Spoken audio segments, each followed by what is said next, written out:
Hello guys, PCS preparation के online platform में मैं प्रिया आपका स्वागत करती हूँ। आई होप आप सब बहुत अच्छे होंगे और पढ़ाई कर रहे होंगे। देखिए, आप लोग कमेंट करके प्लीज़ बता दिया करिए क्लास कैसी है, क्या कमी है। मैं कुछ सुधार तो करूँ, आप लोग कुछ बताते ही नहीं हो, पर ठीक है। देखिए, आज हम लोगों ने कई चैप्टर ख़त्म कर लिए थे। लास्ट टाइम हम लोगों ने मौर्योत्तर काल ख़त्म किया था। आज नया चैप्टर शुरू करते हैं, गुप्त साम्राज्य।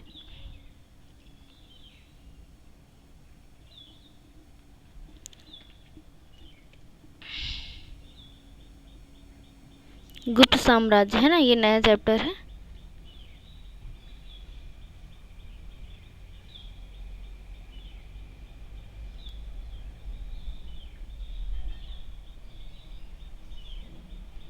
ये एक नया चैप्टर है, ये शुरू करते हैं। देखिए, प्रीलिम्स में यहाँ से क्वेश्चन बनते हैं और बहुत यहाँ के क्वेश्चन ना थोड़ा आपको समझ में ही नहीं आएंगे, अजीब से क्वेश्चन यहाँ से बनते हैं, तो इसको थोड़ा ध्यान से हम लोग पढ़ेंगे, ठीक है।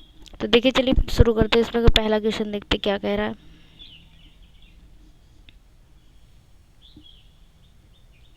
इसमें क्वेश्चन कथन मतलब इसमें के बहुत बड़े बड़े होते हैं।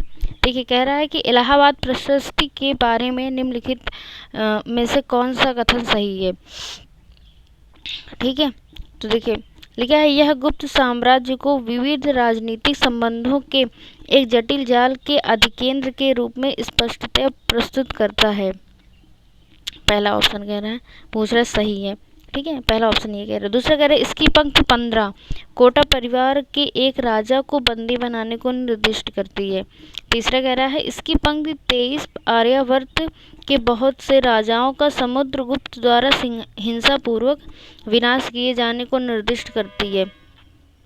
अगला है कि इसकी पंक्ति 20 गुप्त राजा को कर देने वाले और उसका आदेश पालन करने वाले शासकों को निर्दिष्ट करती है, ठीक है। इतने ऑप्शन दिए हुए हैं। इसमें पूछ रहे कौन सा सही है, तो सही केवल ये है, बाकी गलत है। तो इसमें सही मतलब ए इसका राइट आंसर हो जाएगा।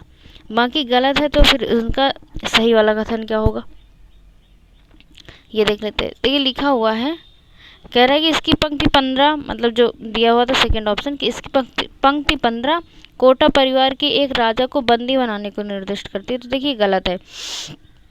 इसकी जो पंक्ति है कौन सी, 13 से लेकर 15 तक, ये हमें क्या बताती है, ये नागवंश से संबंधित है। पहले तो ये जानिए, नागवंश से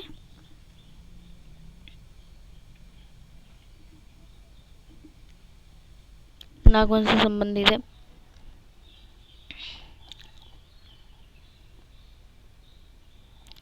इसमें ना देखिए, नागसेना और गणपति, ये सब नाग हैं, इनके विजय उल्लेख से संबंधित है। ये नागसेना और गणपति नाग के विजय उल्लेख से संबंधित है, ठीक है। तो जो पंक्ति नंबर 13 से 15 उसमें ये बताया गया है, ठीक है। अगला देखते हैं, जिसे कह रहे हैं 21 से 23 में क्या बताया गया। पंक्ति है 21 से 23, इसमें क्या बताया गया है, तो आर्यावर्त के 9 राजाओं का उल्लेख करती है। ये किसका करती है, आर्यावर्त के 9 राजाओं का उल्लेख करती है, जिसे समुद्रगुप्त ने हराया था। तो इसको क्या हुआ, समुद्रगुप्त ने हराया था इन लोग को।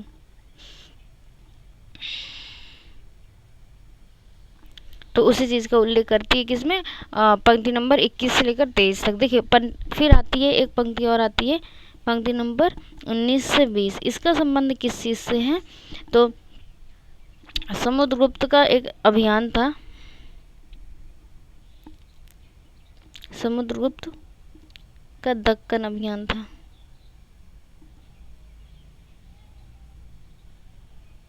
समुद्रगुप्त का एक अभियान था दक्कन अभियान से ये संबंधित है। ये 19 से 20 यही बताता है उसके अभियान के बारे में, ठीक है।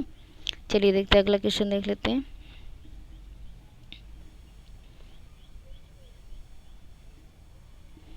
देखिए, क्वेश्चन क्या कह रहा है कि गुप्त काल के बारे में निम्नलिखित में से कौन सा कथन सही नहीं है। पहले ये हाईलाइट करेंगे। फिर देख लिखा है कि इस काल में बलात्श्रम यानी विष्टि पहले की तुलना में अधिक प्रचलित हुआ। पूछ रहा सही नहीं है ना, तो ये वाला तो सही है हमारा।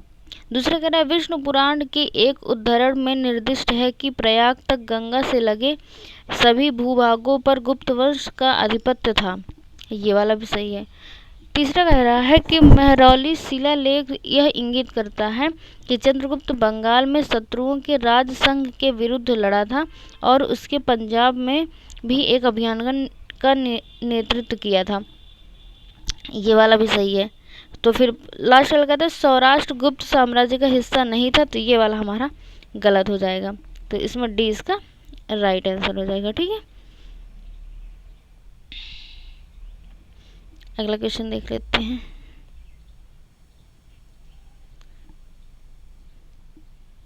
देखिए कह रहा है कि भारतीय इतिहास में गुप्त काल के बारे में निम्नलिखित कथनों में से कौन सा सही नहीं है ना, सही नहीं पूछ रहा है।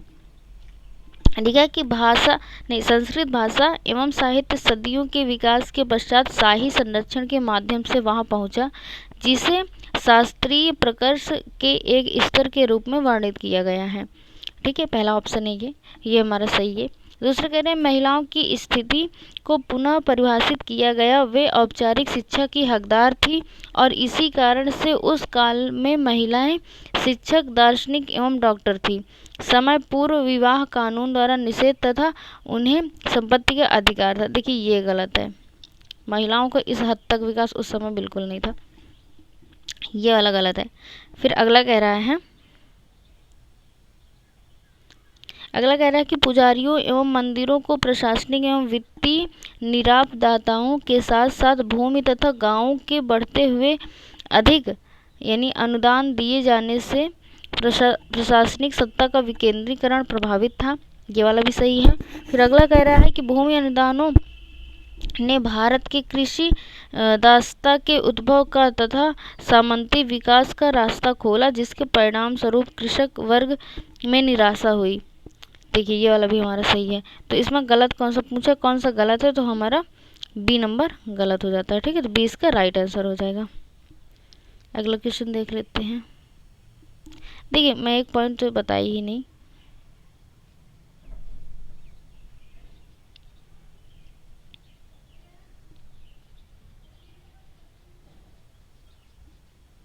देखिए एक बात बताते हैं, इस काल में एक देवदासी प्रथा का भी प्रचलन था।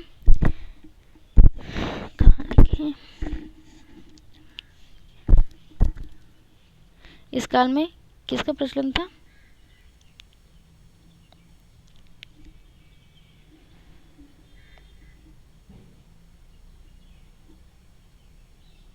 नेक्स्ट पेज ही ले लेते हैं, एक सेकंड रुकिए आप लोग। देखिए इस काल में एक देवदासी प्रथा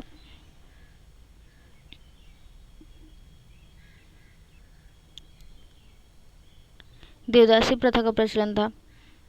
शॉर्ट में लिख देती हूँ, आप लोग नोट्स के साइड में ये सब लिख लीजिएगा। ठीक है, अच्छा आप लोग नोट्स बना रहे हो, कमेंट सेक्शन में बताओ ज़रा, नोट्स बना रहे हो, पढ़ रहे हो या नहीं, ये सब ऐसे ही चल रहा है।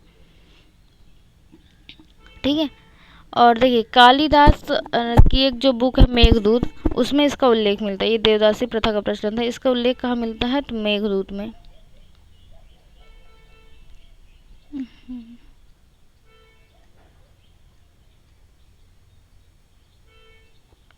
मेघदूत की रचयिता कौन है, कालिदास है।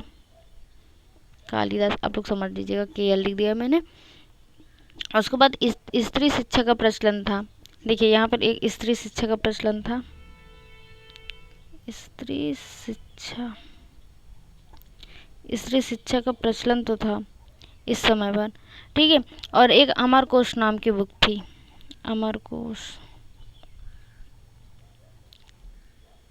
जिस पर जो लेडीज टीचर थी, शिक्षिकाएं थी, उनके लिए उपाध्याय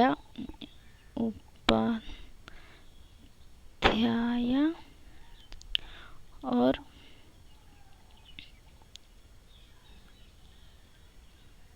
ये था है ना, आधा था है ये उपाधि, इनका ये वर्ड, और आचार्य एक वर्ड है, और एक सेकेंड, आचार्य, ये सारे वर्ड इन लोग के लिए, शिक्षिका के लिए यूज़ किए जाते थे। ठीक है, और एक देखिए और बुक है कामसूत्र, और है मुद्रा राक्षस।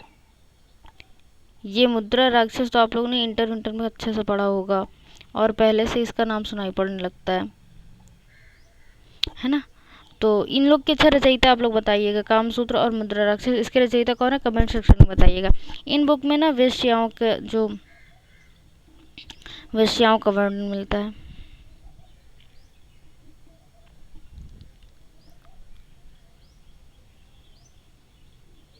ठीक है, वेश्याओं का वर्णन मिलता है।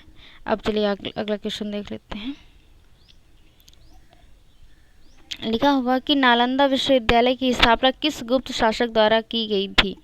पहला है कुमारगुप्त द्वितीय, फिर कुमारगुप्त प्रथम, चंद्रगुप्त द्वितीय और समुद्रगुप्त। इसमें सही राइट आंसर हो जाएगा आपका बी इसका राइट आंसर हो जाएगा। कुमारगुप्त प्रथम ने करवाया था और नालंदा विश्वविद्यालय को ना Oxford of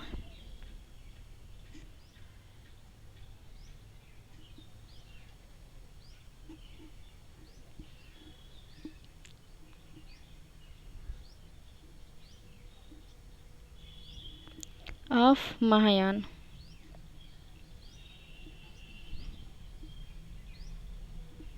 Oxford of Mahayana कहा जाता था। ठीक है, तो ये एक इम्पॉर्टेंट पॉइंट है, आप लोग इसको नोट डाउन कर लीजिएगा। अगला क्वेश्चन देख लेते हैं। कह रहा है कि गुप्त काल के दौरान भारत में बलात् श्रम या विष्टि के संदर्भ में निम्नलिखित में से कौन सा कथन सही है।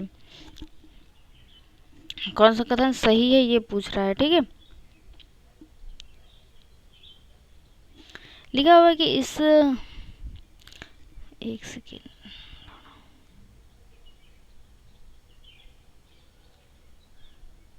हाँ इसमें लिखा है कि इसे राज्य के लिए आय का एक स्रोत, जनता द्वारा दिए जाने वाला एक प्रकार का कर माना जाता था। ठीक है, पहला ऑप्शन हमारे ये दिया हुआ है। तो इसमें पूछा कौन सा कथन सही है, तो ये वाला तो बिल्कुल सही है। ठीक है, दूसरा कह रहा है कि यह गुप्त साम्राज्य के मध्य प्रदेश तथा काठियावाड़ क्षेत्र में पूर्णतः अविद्यमान था। देखिए ये गलत है, यहाँ बहुत प्रचलित था, ये बहुत ज़्यादा प्रचलित था। ठीक है, फिर अगला दिया है बलात् श्रमिक साप्ताहिक मजदूरी का हकदार होता था। ये भी गलत है। मजदूर के ज्येष्ठ पुत्र को बलात् श्रमिक के रूप में भेज दिया जाता था। ये भी आपका गलत है। इसमें सही कौन सा, ऑप्शन नंबर ए आपका राइट आंसर हो जाएगा। अगला क्वेश्चन कह रहा है कि भारत के सांस्कृतिक इतिहास के संदर्भ में इतिवृत्तों, राजकीय इतिहासों तथा वीर गाथाओं को कंठस्थ करना निम्नलिखित में से किसका व्यवसाय था। पहला श्रमण, दूसरा परिव्राजक, तीसरा अग्रहारिक और चौथा है मागध। तो इसका राइट आंसर हो जाएगा चौथा मागध, डी इसका राइट आंसर हो जाएगा।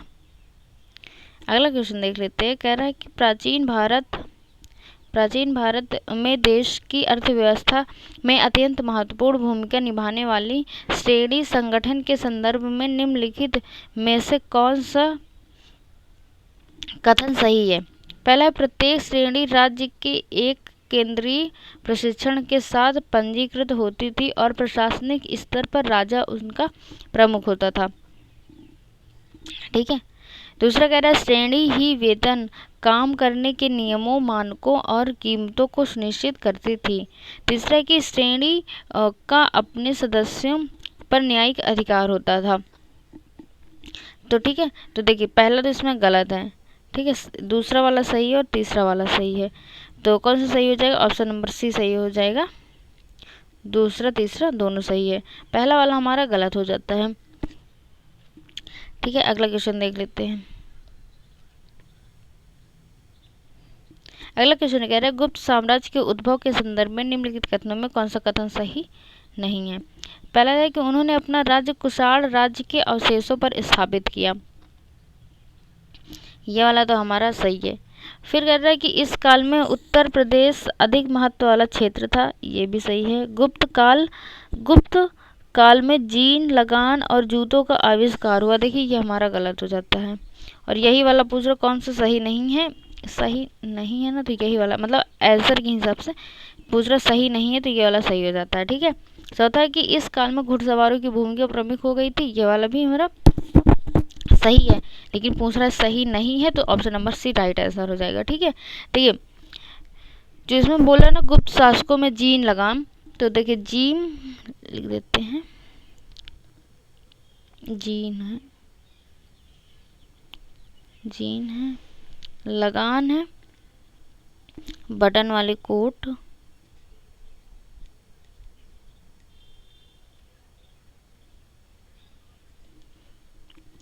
बटन वाले कोट और पतलून और जूतों का इस्तेमाल, पतलून,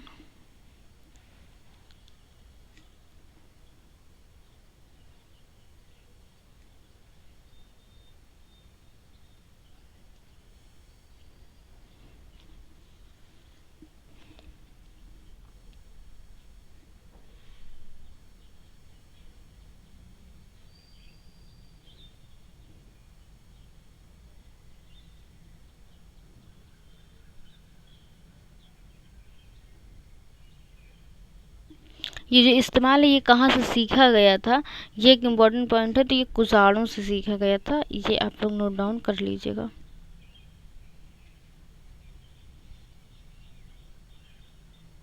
कुषाणों द्वारा प्रचलित किया गया था। ठीक है, देखिए अगला क्वेश्चन क्या कह रहा है कि गुप्त साम्राज्य के उद्भव व विकास के कारणों के संदर्भ में निम्नलिखित कथनों में से कौन सा कथन सही है। पहला है कि इनके राज्य के मध्य भारत की उर्वर भूमि शामिल थी, जिसके कारण अच्छी उपज होती थी। हमारा पहला ऑप्शन ये दिया हुआ है, ये वाला तो हमारा सही है। फिर कह रहा है कि दक्षिणी बिहार से प्राप्त लौह के उपयोग के उन्नत तकनीक के औजार और हथियार के निर्माण को बल मिला, ये वाला भी हमारा सही है। फिर कहता है पूर्वी रोमन साम्राज्य के से व्यापार करने के कारण वे लाभ की स्थिति में थे, ये वाला भी सही है। तो तीनों सही है, तो ऑप्शन नंबर डी आपका राइट आंसर हो जाएगा। देखिए ये क्वेश्चन क्या कह रहा है कि प्राचीन काल में भारत के राजवंशों से संबंधित निम्नलिखित में कौन सा एक सही कालक्रम है। भारत के राजवंशों से संबंधित मतलब सबसे पहले किसका किसका शासन हुआ है। देखिए सबसे पहले जो शासन हुआ था कुषाणों का हुआ था, सबसे पहले हुआ था कुषाण का।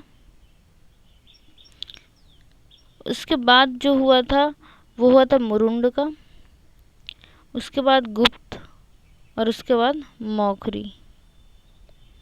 ठीक है, तो कहाँ पर है देखिए कुषाण सबसे पहले, तो कुषाण तो 3 में है, तो ये तो हमारा कट जाएगा। फिर है कुषाण, फिर मुरुंड, ये मुरुंड है ना, ये ऐसे लिख देते मुरुंड, तो मुरुंड एक ही में दिया हुआ, ये वाला तो ये वाला भी कट हो जाएगा, ये वाला भी कट हो जाएगा, तो सी इसका राइट आंसर हो जाएगा। पहले कुषाण आते हैं, फिर मुरुंड, फिर गुप्त और फिर मौखरी। ये देखिए 230 में ये आते हैं, फिर ये 250 में, ये 275 में, और ये कब आते हैं ये आप लोग बता देना, इसके बाद ही ये आते हैं। ठीक है, तो ठीक है इसमें सी राइट आंसर हो जाएगा। ठीक है, देखिए अगला क्वेश्चन देख लेते हैं कि चंद्रगुप्त प्रथम के संदर्भ में निम्नलिखित कथनों में विचार कीजिए। ठीक है, लिखा है इसने लिच्छवी राजकुमारी से विवाह किया, ये वाला हमारा सही है। दूसरा है कि उसने गुप्त संवत 319 से 20 ईस्वी में रुद्रदामन से युद्धोपरांत विजय स्मारक के रूप में चलाया था। देखिए ये हमारा गलत हो जाता है, सही कौन सा है, केवल एक, ये हमारा राइट आंसर हो जाएगा। ठीक है, अगला क्वेश्चन लिखा हुआ कि समुद्रगुप्त के संदर्भ में निम्नलिखित कथनों पर विचार कीजिए। पहला है कि इसके काल में गुप्त साम्राज्य का व्यापक विस्तार हुआ, तो ये वाला तो हमारा सही हो जाता है। फिर लिखा है कि उसकी नीति अशोक की नीतियों के समान थी, ये गलत है। देखिए उसकी नीति ना अशोक के नीति की विपरीत थी, ये नोट डाउन कर लीजिएगा आप लोग। अगला है कि उसके काल में श्रीलंका के राजा मेघवर्मन ने गया में बौद्ध मंदिर बनवाया था, ये वाला भी सही है। तो 1 और 3 सही है, option number C right answer हो जाएगा। अगला क्वेश्चन कह रहा है कि चंद्रगुप्त द्वितीय के संदर्भ में निम्नलिखित में से कौन सा कथन सही नहीं है, सही नहीं है। तो दिया है कि उसके काल में गुप्त साम्राज्य उत्कर्ष के शिखर पर पहुंचा। ठीक है, तो देखिए ये तो हमारा सही है। फिर दिया है कि उसके उज्जैन का को द्वितीय राजधानी बनाया था। उसने उज्जैन को द्वितीय राजधानी बनाया था, ये भी सही है। फिर उसके काल में यात्री वेनसांग भारत आए। देखिए ये हमारा गलत है, वेनसांग भारत नहीं आया था, फाहियान आया था।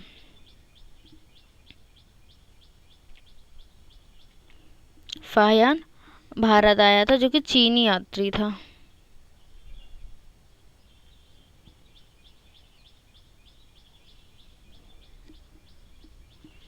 और इसने मतलब यहाँ के लोगों के बारे में इसने किताब लिखी थी, विस्तृत वर्णन किया था।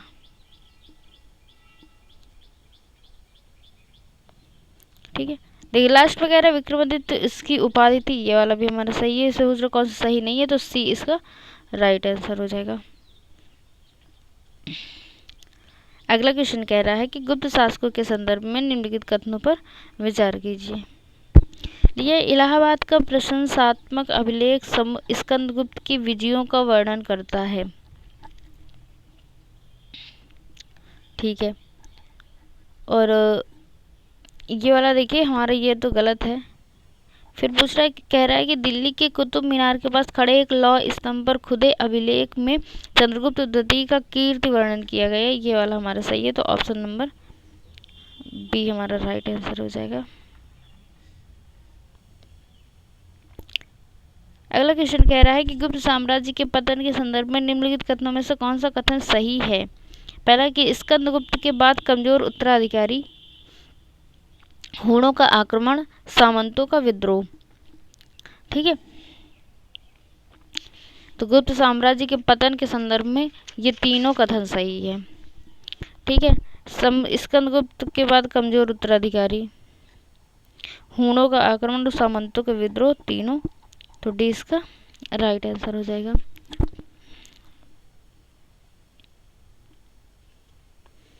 अगला क्वेश्चन कह रहा है कि गुप्त साम्राज्य के पतन के समय उदित राज्यों के संदर्भ में निम्नलिखित कथनों पर विचार कीजिए। मालवा नरेश यशोवर्मन ने हूणों की सत्ता को उखाड़ फेंका तथा गुप्त शासकों को भी चुनौती दे दी। दूसरा है कि मौखरी वंश के शासकों ने उत्तर भारत विजय के उपलक्ष्य में 532 ईस्वी में विजय स्तंभ स्थापित किए।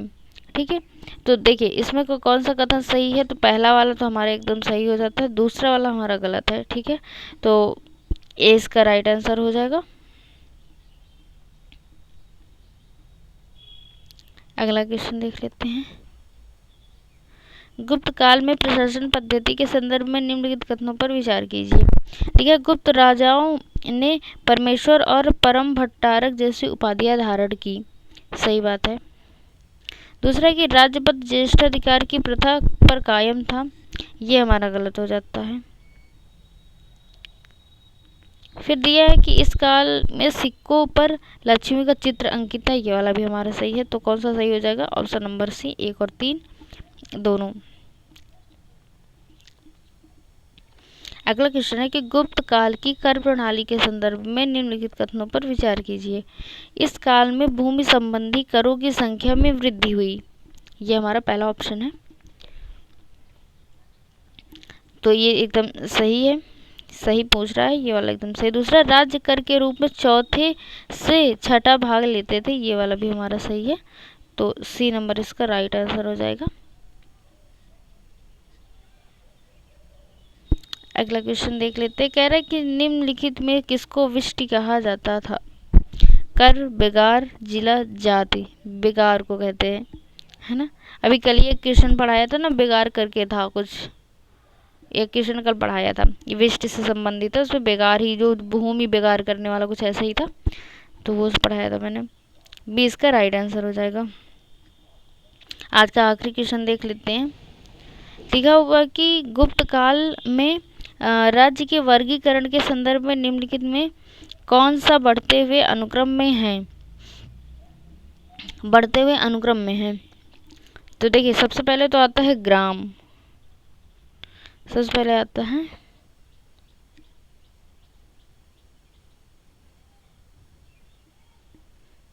ग्राम आता है।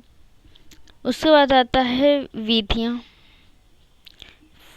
विधियाँ, फिर आता है विषय, फिर आता है भुक्ति,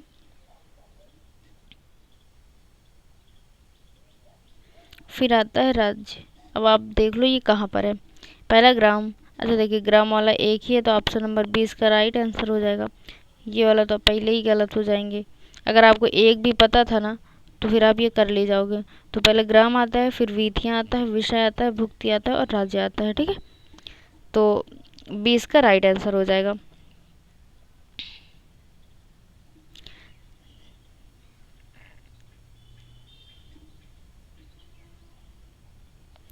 thank you so much class देखने के लिए, और पढ़ते रहिए। कमेंट सेक्शन में प्लीज़ बताइए कि कैसी लग रही है क्लासेस, और अच्छी लग रही तो लाइक भी कर दिया करिए। Thank you so much. जय हिंद।